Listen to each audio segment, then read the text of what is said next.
নমস্কাৰ স্বাগতম জনাইছো ৰঙিল জীৱন ইউটিউব চেনেললৈ সেইদিনা আছিল 15 আগষ্টৰ স্বাধীনতা দিৱস আমি আছিলো নিউ দিল্লী ষ্টেচনৰ কাষৰ পাহাৰগঞ্জ নামৰ ঠাইডোখৰৰ মা ইণ্টাৰনেশ্যনেল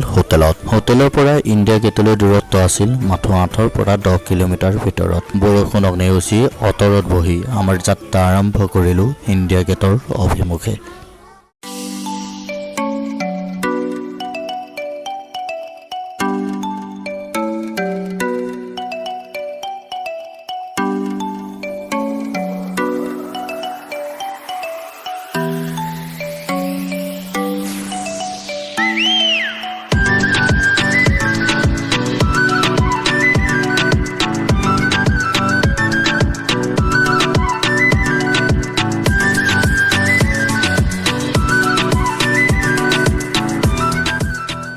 ফাইনেলি পাই গলোহি ইণ্ডিয়া গেট কিন্তু এয়া কি বাহিৰত ইমান মানুহ লাইন পাতি আছে ভিতৰত সোমাব দিয়া নাই কিয়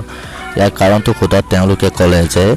বাহিৰত যিমান মানুহ লাইন পাতি আছে তাৰ দুগুণ ভিতৰত সোমাই আছে গতিকে তেওঁলোক ওলালেহে তেওঁলোকক আকৌ সোমাবলৈ দিব সেয়ে তেওঁলোকক লাইন পাতিবলৈ দিয়া হৈছে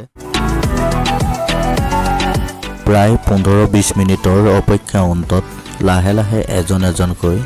আমাক ভিতৰত সোমোৱাৰ অনুমতি দিলে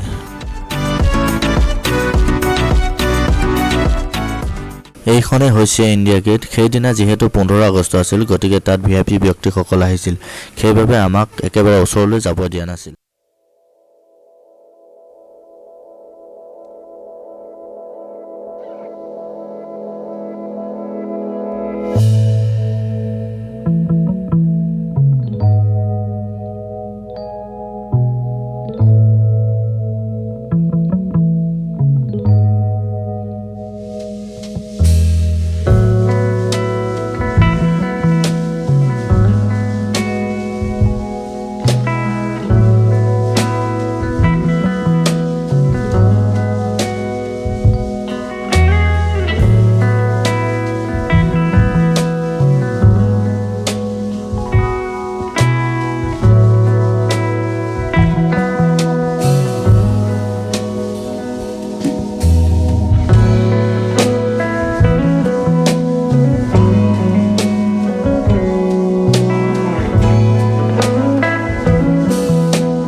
পুনৰ অটৰত বহি ৰুমলৈ উভতি আহি ভিডিঅ'টো সামৰি মাৰিছোঁ